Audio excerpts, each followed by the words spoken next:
جو لوگ اپنا مال رات اور دن اور پوشیدہ اور ظاہر راہ خدا میں خرچ کرتے رہتے ہیں ان کا صلہ پروردگار کے پاس ہے، اور ان کو قیامت کے دن نہ کسی طرح کا خوف ہوگا اور نہ غم۔ جو لوگ سود کھاتے ہیں وہ قبروں سے اس طرح حواس باختہ اٹھیں گے جیسے کسی کو جن نے لپٹ کر دیوانہ بنا دیا ہو، یہ اس لیے کہ وہ کہتے ہیں کہ سودا بیچنا بھی تو نفع کے لحاظ سے ویسا ہی ہے جیسے سود لینا، حالانکہ سودے کو خدا نے حلال کیا ہے اور سود کو حرام۔ تو جس شخص کے پاس خدا کی نصیحت پہنچی اور وہ سود لینے سے باز آ گیا تو جو پہلے ہو چکا وہ اس کا، اور قیامت میں اس کا معاملہ خدا کے سپرد۔ اور جو پھر لینے لگا تو ایسے لوگ دوزخی ہیں کہ ہمیشہ دوزخ میں جلتے رہیں گے۔ خدا سود کو نابود یعنی بے برکت کرتا اور خیرات کی برکت کو بڑھاتا ہے، اور خدا کسی ناشکرے گناہ گار کو دوست نہیں رکھتا۔ جو لوگ ایمان لائے اور نیک عمل کرتے اور نماز پڑھتے اور زکوٰۃ دیتے رہے ان کو ان کے کاموں کا صلہ خدا کے ہاں ملے گا، اور قیامت کے دن ان کو نہ کچھ خوف ہوگا اور نہ وہ غمناک ہوں گے۔ مومنو، خدا سے ڈرو، اور اگر ایمان رکھتے ہو تو جتنا سود باقی رہ گیا ہے اس کو چھوڑ دو۔ اگر ایسا نہ کرو گے تو خبردار ہو جاؤ کہ تم خدا اور رسول سے جنگ کرنے کے لیے تیار ہوتے ہو، اور اگر توبہ کر لو گے اور سود چھوڑ دو گے تو تم کو اپنی اصلی رقم لینے کا حق ہے، جس میں نہ اوروں کا نقصان اور نہ تمہارا نقصان۔ اور اگر قرض لینے والا تنگ دست ہو تو اسے کشائش کے حاصل ہونے تک مہلت دو، اور اگر زر قرض بخش دو تو وہ تمہارے لیے زیادہ اچھا ہے، بشرطے کہ سمجھو۔ اور اس دن سے ڈرو جب کہ تم خدا کے حضور میں لوٹ کر جاؤ گے، اور ہر شخص اپنے اعمال کا پورا پورا بدلہ پائے گا، اور کسی کو کچھ نقصان نہ ہوگا۔ مومنو، جب تم آپس میں کسی میعاد معین کے لیے قرض کا معاملہ کرنے لگو تو اس کو لکھ لیا کرو، اور لکھنے والا تم میں کسی کا نقصان نہ کرے بلکہ انصاف سے لکھے۔ نیز لکھنے والا جیسا خدا نے اسے سکھایا ہے لکھنے سے انکار بھی نہ کرے، اور دستاویز لکھ دے، اور جو شخص قرض لے وہی دستاویز کا مضمون بول کر لکھوائے، اور خدا سے کہ اس کا مالک ہے خوف کرے، اور زر قرض میں سے کچھ کم نہ لکھوائے۔ اور اگر قرض لینے والا بے عقل یا ضعیف ہو یا مضمون لکھوانے کی قابلیت نہ رکھتا ہو تو جو اس کا ولی ہو وہ انصاف کے ساتھ مضمون لکھوائے، اور اپنے میں سے 2 مردوں کو ایسے معاملے کے گواہ کر لیا کرو، اور اگر 2 مرد نہ ہوں تو 1 مرد اور 2 عورتیں جن کو تم گواہ پسند کرو کافی ہیں، کہ اگر ان میں سے ایک بھول جائے گی تو دوسری اسے یاد دلا دے گی، اور جب گواہ گواہی کے لیے طلب کیے جائیں تو انکار نہ کرے۔ اور قرض تھوڑا ہو یا بہت اس کی دستاویز کے لکھنے لکھانے میں کاہلی نہ کرنا، یہ بات خدا کے نزدیک نہایت قرین انصاف ہے، اور شہادت کے لیے بھی یہ بہت درست طریقہ ہے، اس سے تم کو کسی طرح کا شک و شبہ بھی نہیں پڑے گا۔ ہاں، اگر سودا دست بدست ہو جو تم آپس میں لیتے دیتے ہو تو اگر ایسے معاملے کی دستاویز نہ لکھو تو تم پر کچھ گناہ نہیں، اور جب خرید و فروخت کیا کرو تو بھی گواہ کر لیا کرو، اور کاتب دستاویز اور گواہ معاملہ کرنے والوں کا کسی طرح کا نقصان نہ کرے۔ اگر تم لوگ ایسا کرو تو یہ تمہارے لیے گناہ کی بات ہے، اور خدا سے ڈرو اور دیکھو کہ وہ تم کو کیسی مفید باتیں سکھاتا ہے، اور خدا ہر چیز سے واقف ہے۔ اور اگر تم سفر پر ہو اور دستاویز لکھنے والا نہ مل سکے تو کوئی چیز رہن باقبضہ رکھ کر قرض لے لو، اور اگر کوئی کسی کو امین سمجھے یعنی رہن کے بغیر قرض دے دے تو امانت دار کو چاہیے کہ صاحب امانت کی امانت ادا کر دے، اور خدا سے جو اس کا پروردگار ہے ڈرے۔ اور دیکھنا، شہادت کو مت چھپانا، جو اس کو چھپائے گا وہ دل کا گناہ گار ہوگا، اور خدا تمہارے سب کاموں سے واقف ہے۔ جو کچھ آسمانوں میں اور جو کچھ زمین میں ہے سب خدا ہی کا ہے، تم اپنے دلوں کی بات کو ظاہر کرو گے تو اور چھپاؤ گے تو خدا تم سے اس کا حساب لے گا، پھر وہ جسے چاہے مغفرت کرے اور جسے چاہے عذاب دے،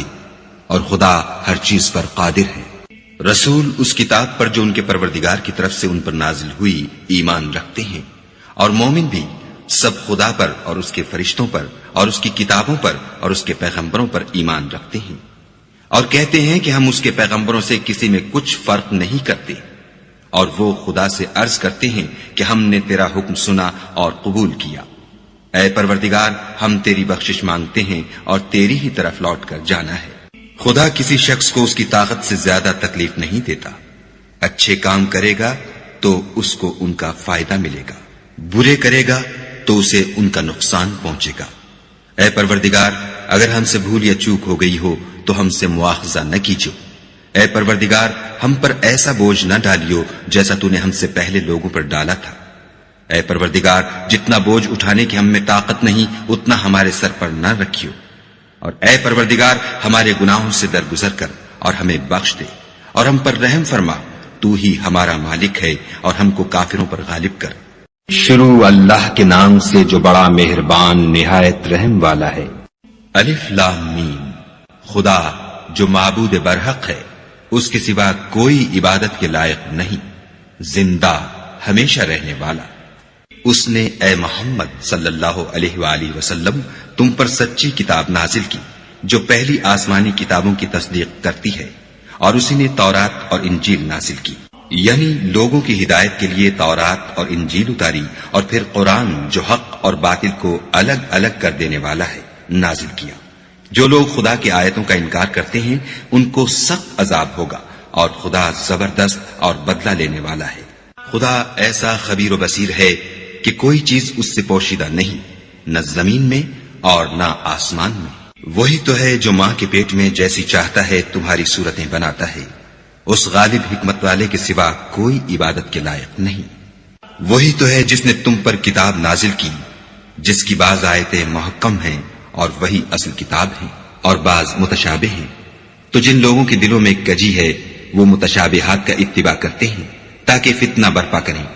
اور مراد اصلی کا پتہ لگائیں، حالانکہ مراد اصلی خدا کے سوا کوئی نہیں جانتا۔ اور جو لوگ علم میں دستگاہ کامل رکھتے ہیں وہ یہ کہتے ہیں کہ ہم ان پر ایمان لائے، یہ سب ہمارے پروردگار کی طرف سے ہیں، اور نصیحت تو عقل مند ہی قبول کرتے ہیں۔ اے پروردگار جب تو نے ہمیں ہدایت بخشی ہے تو اس کے بعد ہمارے دلوں میں کجی نہ پیدا کر دیجو، اور ہمیں اپنے ہاں سے نعمت عطا فرما، تو بڑا عطا فرمانے والا ہے۔ اے پروردگار تو اس روز جس کے آنے میں کچھ بھی شک نہیں سب لوگوں کو اپنے حضور میں جمع کر لے گا، بے شک خدا خلاف وعدہ نہیں کرتا۔ جو لوگ کافر ہوئے اس دن نہ تو ان کا مال ہی خدا کے عذاب سے ان کو بچا سکے گا اور نہ ان کی اولاد ہی کچھ کام آئے گی، اور یہ لوگ آتش جہنم کا ایندھن ہوں گے۔ ان کا حال بھی فرعونیوں اور ان سے پہلے لوگوں کا سا ہوگا جنہوں نے ہماری آیتوں کی تکذیب کی تھی، تو خدا نے ان کو ان کے گناہوں کے سبب عذاب میں پکڑ لیا تھا، اور خدا سخت عذاب کرنے والا ہے۔ اے پیغمبر کافروں سے کہہ دو کہ تم دنیا میں بھی عنقریب مغلوب ہو جاؤ گے اور آخرت میں جہنم کی طرف ہانکے جاؤ گے، اور وہ بری جگہ ہے۔ تمہارے لیے دو گروہوں میں جو جنگ بدر کے دن آپس میں بھڑ گئے قدرت خدا کی عظیم الشان نشانی تھی۔ ایک گروہ مسلمانوں کا تھا، وہ خدا کی راہ میں لڑ رہا تھا، اور دوسرا گروہ کافروں کا تھا، وہ ان کو اپنی آنکھوں سے اپنے سے دگنا مشاہدہ کر رہا تھا۔ اور خدا اپنی نصرت سے جس کو چاہتا ہے مدد دیتا ہے، جو اہل بصارت ہیں ان کے لیے اس واقعے میں بڑی عبرت ہے۔ لوگوں کو ان کی خواہشوں کی چیزیں یعنی عورتیں اور بیٹے اور سونے اور چاندی کے بڑے بڑے ڈھیر اور نشان لگے ہوئے گھوڑے اور مویشی اور کھیتی بڑی زینت دار معلوم ہوتی ہیں، مگر یہ سب دنیا ہی کی زندگی کے سامان ہیں، اور خدا کے پاس بہت اچھا ٹھکانہ ہے۔ اے پیغمبر ان سے کہو کہ بھلا میں تم کو ایسی چیز بتاؤں جو ان چیزوں سے کہیں اچھی ہو۔ سنو، جو لوگ پرہیزگار ہیں ان کے لیے خدا کے ہاں باغات بہشت ہیں جن کے نیچے نہریں بہ رہی ہیں، ان میں وہ ہمیشہ رہیں گے، اور پاکیزہ عورتیں ہیں، اور سب سے بڑھ کر خدا کی خوشنودی، اور خدا اپنے نیک بندوں کو دیکھ رہا ہے جو خدا سے التجا کرتے ہیں کہ اے پروردگار ہم ایمان لے آئے، سو ہم کو ہمارے گناہ معاف فرما اور دوزخ کے عذاب سے محفوظ رکھ۔ یہ وہ لوگ ہیں جو مشکلات میں صبر کرتے اور سچ بولتے اور عبادت میں لگے رہتے اور راہ خدا میں خرچ کرتے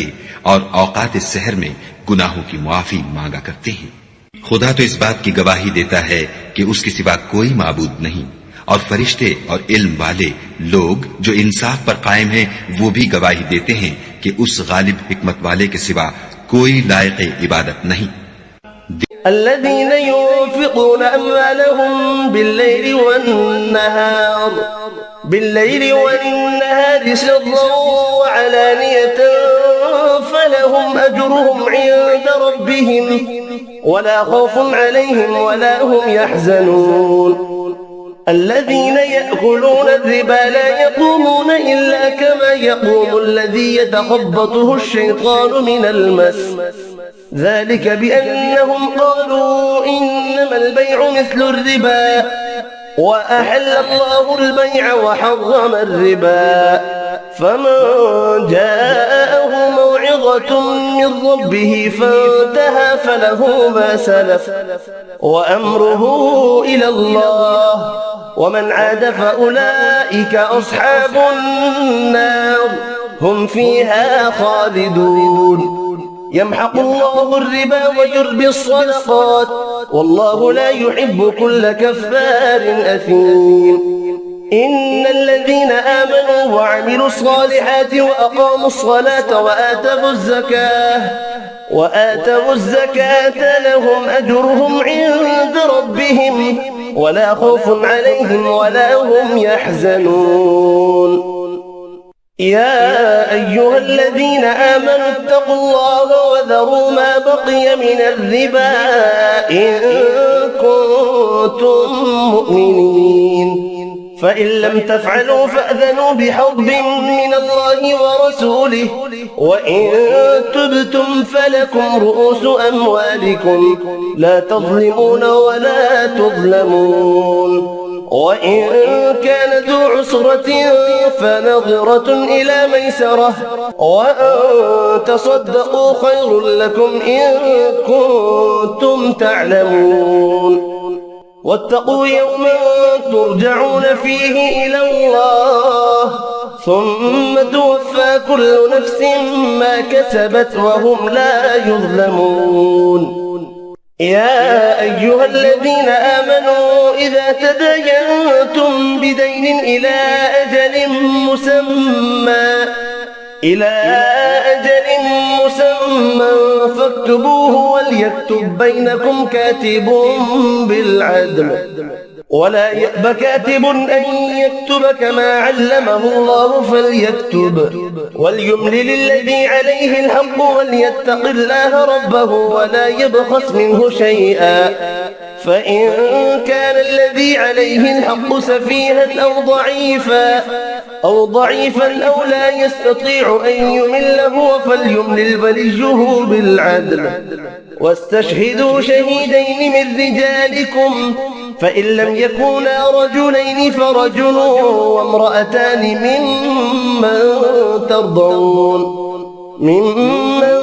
ترضون من الشهداء أن تضل إحداهما فتذكر إحداهما الأخرى ولا يأبى الشهداء إذا ما دعوا ولا تسأموا أن تكتبوه صغيرا أو كبيرا إلى أجله ذلكم أقسط عند الله وأقوم للشهادة وأدنى ألا ترتابوا إلا أن تكون تجارة حاضرة تديرونها بينكم فليس عليكم جناح ألا تكتبوها وأشهدوا إذا تبايعتم ولا يضار كاتب ولا شهيد وإن تفعلوا فإنه فسوق بكم واتقوا الله ويعلمكم الله والله بكل شيء عليم وإن كنتم على سفر ولم تجدوا كاتبا فرهان مقبوضة فإن أمن بعضكم بعضا فليؤدي الذي ائتمن أمانته وليتق الله ربه ولا تكتموا الشهادة ومن يكتمها فإنه آثم قلبه والله بما تعملون عليم لله ما في السماوات وما في الأرض وإن تبدوا ما في أنفسكم أو تخفوه يحاسبكم به الله فيغفر لمن يشاء ويعذب من يشاء والله على كل شيء قدير آمن الرسول بما أنزل إليه من ربه والمؤمنون كل آمن بالله وملائكته وكتبه ورسله لا نفرق بين أحد من رسله وقالوا سمعنا وأطعنا غفرانك ربنا وإليك المصير. لا يكلف الله نفسا إلا وسعها، لها ما كسبت وعليها ما اكتسبت. ربنا لا تؤاخذنا إن نسينا أو أخطأنا، ربنا ولا تحمل علينا إصرا كما حملته على الذين من قبلنا، ربنا ولا تحملنا ما لا طاقة لنا به، واعف عنا واغفر لنا وارحمنا، أنت مولانا فانصرنا على القوم الكافرين. بسم الله الرحمن الرحيم. ألف لام ميم. الله لا إله إلا هو الحي القيوم. نزل عليك الكتاب بالحق مصدقا لما بين يديه وأنزل التوراة والإنجيل من قبل هدى للناس وأنزل الفرقان. إن الذين كفروا بآيات الله لهم عذاب شديد والله عزيز ذو انتقام. إن الله لا يخفى عليه شيء في الأرض ولا في السماء، هو الذي يصوركم في الأرحام كيف يشاء، لا إله إلا هو العزيز الحكيم. هو الذي أنزل عليك الكتاب منه آيات محكمات هن أم الكتاب وأخر متشابهات، فأما الذين في قلوبهم زيغ فيتبعون ما تشابه منه ابتغاء الفتنة وابتغاء تأويله، وما يعلم تأويله إلا الله. والراسخون في العلم يقولون آمنا به كل من عند ربنا وما يذكر إلا أولو الألباب. ربنا لا تزغ قلوبنا بعد إذ هديتنا وهب لنا من لدنك رحمة إنك أنت الوهاب. ربنا إنك جامع الناس ليوم لا ريب فيه إن الله لا يخلف الميعاد. إن الذين كفروا لن تغني عنهم أموالهم ولا أولادهم من الله شيئا وأولئك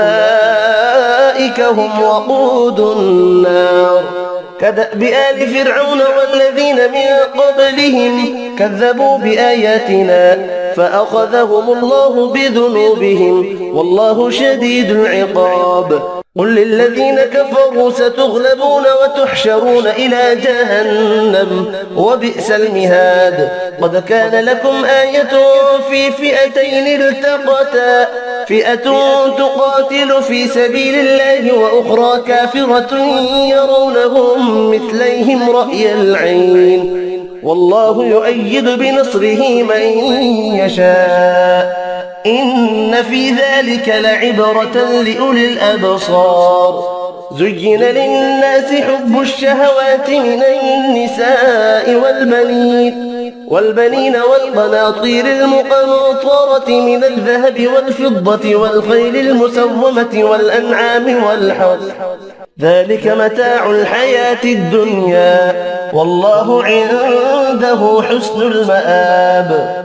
قل أنبئكم بخير من ذلكم للذين اتقوا عند ربهم جنات تجري من تحتها الأنهار خالدين فيها وأزواج مطهرة ورضوان من الله والله بصير بالعباد الذين يقولون ربنا إننا آمنا